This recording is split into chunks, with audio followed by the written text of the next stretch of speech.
नमस्कार साथियों, चंपारण मत एक्सप्रेस में आप सभी का स्वागत है। एक बार फिर हम लोग हाजिर हैं वर्ग 7 प्रश्नावली 6.4 के प्रश्न संख्या 2 के साथ। तो चलिए हम लोग प्रश्न संख्या 2 को करेंगे और इस प्रश्न संख्या 2 से जुड़े हुए जितने भी सारे पॉइंट्स होंगे हम उन पॉइंट्स को बारीकी से पढ़ने का प्रयास करेंगे। बस आप लोग को इस वीडियो के अंत तक बने रहना है, क्योंकि ये जो प्रश्न है आप लोग के लिए बहुत ही इम्पोर्टेंट होने वाला है। क्लियर है? तो चलिए हम लोग शुरू करते हैं। सबसे पहले हम लोग इस प्रश्न को पढ़ के आ रहा है, सबसे पहले प्रश्न को पढ़ा जाएगा। क्लियर? चलिए साथियों, प्रश्न 2 क्या कह रहा है? त्रिभुज पी क्यू आर के अभ्यंतर में कोई बिंदु ओ लीजिए। आपके सामने यहाँ पे एक आकृति बन के तैयार है जिसका नाम क्या है? P Q R. ये त्रिभुज का नाम क्या है? P Q R. क्लियर है? क्या कह रहा है कि इसके अभ्यंतर में बिंदु ओ लीजिए। हमने यहाँ पे बिंदु ओ को इसके मध्य में यानी अभ्यंतर में बीच में ले लिया है।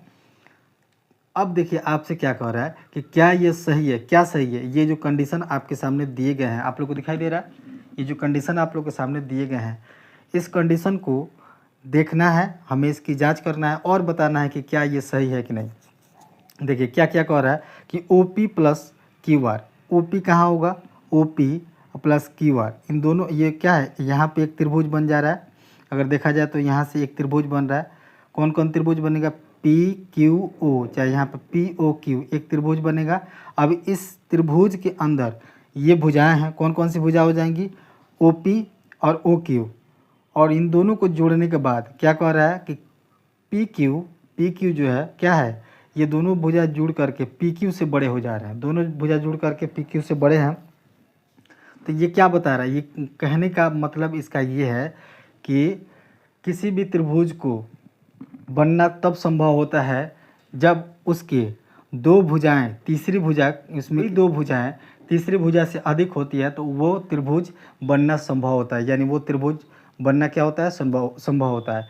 इस प्रश्न को हम लोगों ने समझने के लिए पिछले एक प्रश्न को, इस अध्याय के प्रश्नावली 6.4 के पहले प्रश्न को हम लोगों ने किया और उसको बारीकी से समझने का प्रयास किया, और उसी पे आधारित यहाँ पे आपसे अगला प्रश्न कर रहा है कि त्रिभुज दे दिया गया है यहाँ पे, और इस त्रिभुज के अंदर भी एक मध्यंतर में बिंदु दिया है, और इस मध्यंतर में बिंदु देने के कारण यहाँ पे 3 त्रिभुज का निर्माण हो रहा है। और इन तीनों त्रिभुजों से अलग अलग प्रश्न आपसे पूछे जा रहे हैं। और आपसे पूछा क्या जा रहा है?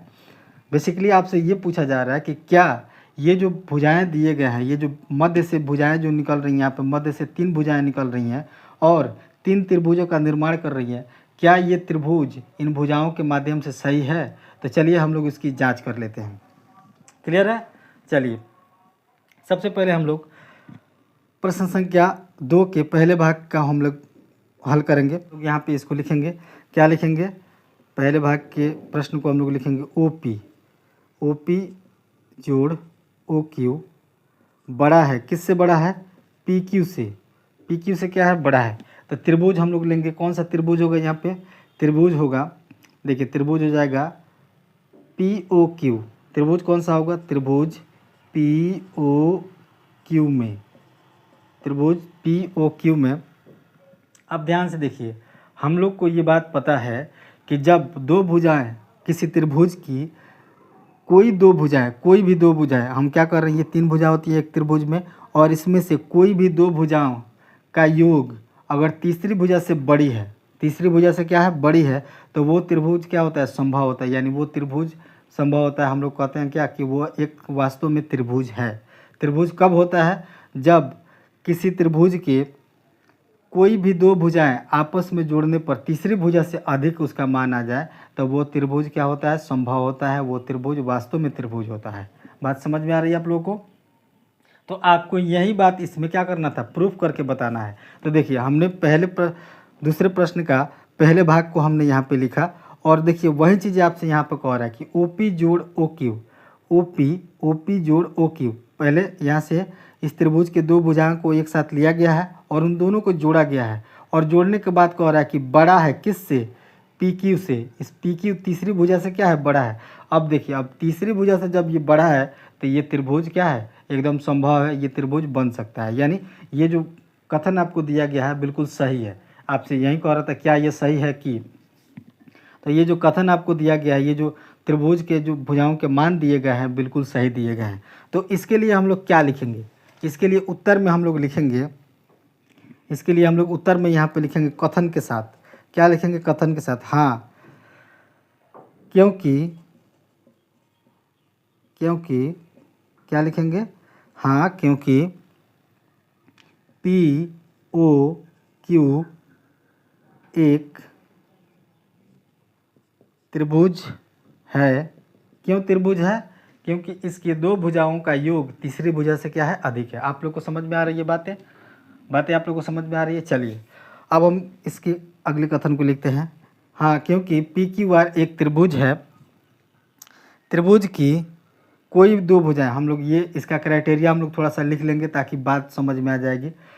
क्यों ये त्रिभुज संभव है, त्रिभुज क्यों है त्रिभुज, क्योंकि त्रिभुज की, यहाँ पर हम लोग लिख रहे हैं त्रिभुज की कोई, त्रिभुज की कोई भी दो भुजा, दो भुजाओं का योग, भुजाओं का योग तीसरी भुजा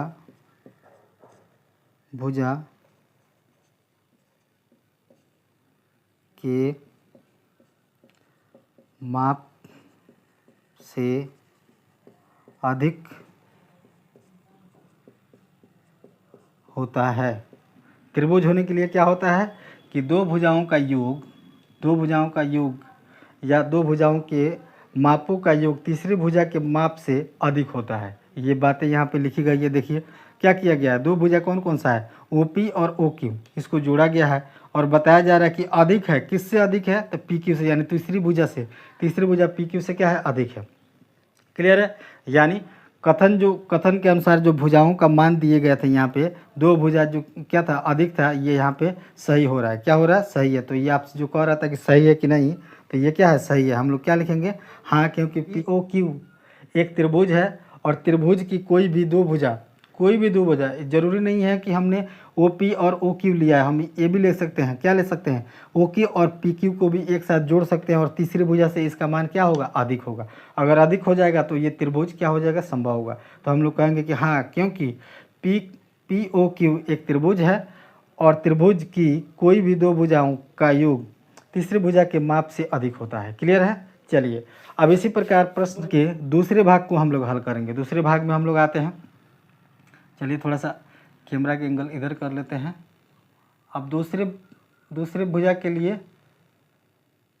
दूसरे प्रश्न को हम लोग यहाँ पे लिख लेंगे। क्या लिखेंगे दूसरे प्रश्न में, दूसरे प्रश्न के दूसरे भाग को हम लोग लिखेंगे। तो ये है OQ जोड़ OR बड़ा है, ये दो भुजाएं हैं OQ जोड़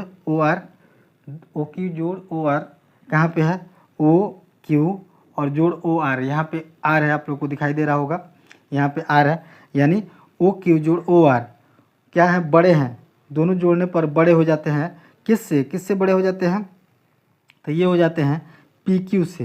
ये आपको कंडीशन दिया हुआ है। अब इसको सेटिस्फाइड करने के लिए हमें क्या करना होगा, इस त्रिभुज को देखना होगा ध्यान से और इसके जो क्राइटेरिया है उसको समझना होगा। तो क्या है क्राइटेरिया, क्या होता है, जब दो त्रिभुज के कोई भी दो भुजाओं का योग तीसरी भुजा से अधिक हो तब हम इसको क्या कहते हैं कि ये एक त्रिभुज है ना।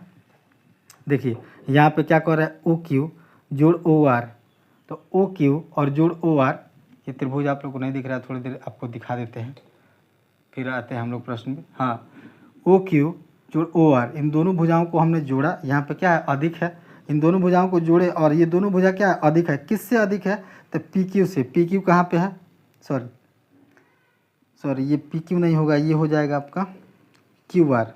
किससे होगा, QR, यहाँ पे देखिए यही ना QR है, तो इस QR से क्या है, अधिक है। तो QR से अधिक है कहने का मतलब है कि दो भुजाओं का योग जो है, दो भुजाओं के मापों का योग तीसरी भुजा के माप से अधिक है, तो ये क्या है, त्रिभुज संभव है। अब हम लोग इसके लिए कथन लिखेंगे। क्या लिखेंगे कथन, चलिए बोर्ड को इधर करते हैं कैमरा एंगल। अब इसके लिए हम लोग कथन लिखेंगे। कथन इसके जैसा ही होगा, सेम टू सेम। क्या होगा कथन, हम लोग लिखेंगे हाँ क्योंकि ये क्या है, ये त्रिभुज संभव है, त्रिभुज संभव है। क्यों त्रिभुज संभव है, कि त्रिभुज बनेगा आपका क्यू ओ आर, कौन सा त्रिभुज बनेगा? क्यू ओ आर, चाहे आर ओ क्यू, दोनों हम दोनों तरफ से कह सकते हैं। कौन सा त्रिभुज बन गया? क्यू ओ आर एक त्रिभुज है और त्रिभुज क्या होता है? त्रिभुज की कोई, दिख रहा है आप सभी को, कोई दो भुजा, कोई दो भुजाओं, कोई दो भुजाओं का मापों का योग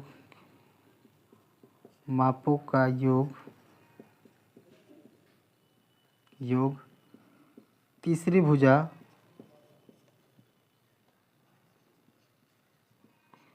भुजा के माप से अधिक होता है। क्राइटेरिया तो यही रहेगा, बस केवल त्रिभुज बदल जा रहा है। क्या हो रहा है? त्रिभुज बदल जा रहा है, बाकी सारा क्राइटेरिया तो सेम टू सेम रहेगा त्रिभुज बनाने के लिए। क्लियर है? चलिए अब हम लोग आते हैं इसके तीसरे प्रश्न में, तीसरे भाग में आते हैं। तीसरा भाग क्या कह रहा है? तीसरा भाग का प्रश्न है, हम इसको लिख लेते हैं, है ना, इसको हम लोग लिख लेते हैं। पहला क्या कह रहा है? पहली भुजा है कि ओ आर जोड़ ओ पी बड़ा है, किससे बड़ा है? आर पी से। किससे बड़ा है? आर पी से। चलिए अब ये कहाँ पे है? ये कहाँ पे है? सबसे पहले हम लोग त्रिभुज में आते हैं। ये हमारा त्रिभुज है और त्रिभुज में हम लोग समझते हैं कि कहाँ कहाँ पे है। देखिए ओ पी यहाँ पे है एक भुजा, ओ आर एक भुजा यहाँ पे है, और तीसरी भुजा है आर पी, आर और पी यहाँ पे एक भुजा है। और ये त्रिभुज, इस त्रिभुज की बात की जा रही है। इन दोनों त्रिभुजों के हम लोगों ने बात कर लिया है, दोनों त्रिभुजों का क्राइटेरिया हमने लिख लिया है और समझ लिया उसको। अब चलिए तीसरा त्रिभुज और इसके भुजाओं के बारे में हम लोग जानेंगे। तो क्या कह रहा है? ये त्रिभुज कौन सा हो जाएगा? त्रिभुज हो जाएगा, यहाँ पे हम लोग लिख रहे हैं, क्या लिखेंगे? यहाँ पे नीचे हम लोग लिख रहे हैं जहाँ पे स्पेस है। क्लियर है? आप लोगों को दिख रहा है? चलिए स्पेस है यहाँ पे दिख रहा है। तो कौन कौन सा त्रिभुज हो जाएगा? त्रिभुज हो जाएगा पी ओ आर या आर ओ पी, इसको हम लोग बोल सकते हैं में। अब देखिए इस त्रिभुज में आते हैं। अब क्या कह रहा था कि ओ आर जोड़ ओ पी, ओ आर और जोड़ ओ पी, दो भुजाओं को हमने ले लिया है इस त्रिभुज में, और इन दोनों भुजाओं का योग तीसरी भुजा आर पी से क्या है? बड़ा है। यहाँ बड़ा का साइन लगाया गया है, बड़ा है। तो ये त्रिभुज को बनने के लिए क्या होता है? यही क्राइटेरिया होता है। इस क्राइटेरिया को, यानी इस कथन को हम लोग लिखेंगे, कथन में लिखेंगे इसको। तो क्या लिखेंगे? हम लोग वही लिखेंगे जो पिछले दो भागों के उत्तर में हमने लिखा है। उत्तर में हम क्या लिखेंगे? हाँ, क्योंकि पी ओ आर एक त्रिभुज है, त्रिभुज हम ऐसे बना देते हैं, आसान रहेगा। त्रिभुज है। क्लियर? और त्रिभुज के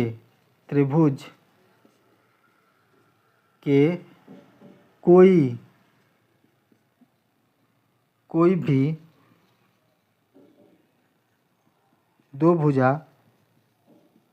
भुजाओं का योग तीसरी भुजा से अधिक होता है। क्या होता है? तीसरी भुजा से अधिक होता है। आप सभी को दिखाई दे रहा है? चलिए अधिक होता है, होती है, ठीक है, अधिक होती है, क्या अधिक होता है, ठीक है। तीसरी भुजा से क्या होता है? अधिक होता है। त्रिभुज के, ये जो त्रिभुज दिए गए, त्रिभुज पी ओ आर में यहाँ पे दो भुजाएं दिए गए हैं, ओ आर ओ क्यू, और इन दोनों का जोड़ तीसरी भुजा आर पी से क्या अधिक है। तो ये बिल्कुल संभव है। और ये क्या है? त्रिभुज, ये संभव है। तो इसलिए हम लोग क्या लिखेंगे? कथन। हाँ, क्योंकि पी ओ आर एक त्रिभुज है। अब क्यों त्रिभुज है?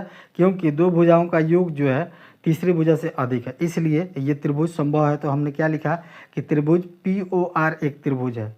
क्या लिखा? कि पी ओ आर जो है एक त्रिभुज है, और त्रिभुज के कोई भी दो भुजाओं का योग तीसरी भुजा से क्या होता है? अधिक होता है। तीसरी भुजा के माप से क्या होता है? अधिक होता है, हमने लिखा। चलिए, और इस प्रकार प्रश्न संख्या 2 के पहला, दूसरा, तीसरा भाग यहाँ पे हल होता है। और हमने उन तीनों क्राइटेरिया को समझा और ये जाना कि ये जो कथन दिए गए थे, ये जो प्रश्न दिए गए थे, यहाँ पे प्रश्न क्या था कि भुजाओं के माप दिया गया है और दो भुजाओं को एक साथ जोड़ करके और अधिक किया जा रहा है एक भुजा से, यानी तीसरी भुजा से अधिक किया जा रहा है, तो यही तो क्राइटेरिया होता है एक त्रिभुज के बनने के लिए, जिसको हमने पिछले प्रश्न में प्रश्न संख्या 1 में, इसी अध्याय के प्रश्न संख्या 1 में खूब बारीकी से समझने का प्रयास किया था और यहाँ भी हमने खूब बढ़िया से इसको समझ लिया है। मैं आशा करता हूँ कि ये चीज़ें आप लोग को ठीक से समझ में आ गई होगी। कोई ऐसा अगर बच्चे को अगर नहीं समझ में आया हो तो वीडियो को फिर से एक बार दोबारा देखिए और उसके बाद भी अगर कोई पॉइंट आपसे मिस हो गया हो और आप समझ नहीं पाया हो तो वीडियो के नीचे आप कमेंट कर सकते हैं, मैं उसको तत्परता से जवाब देने का प्रयास करूँगा। तो चलिए, अब हम लोग आ चुके हैं इस वीडियो के अंत में। आज के सेशन यहीं तक रहने देते हैं। तो वीडियो में अंत तक बने रहने के लिए आप सभी का बहुत बहुत आभार।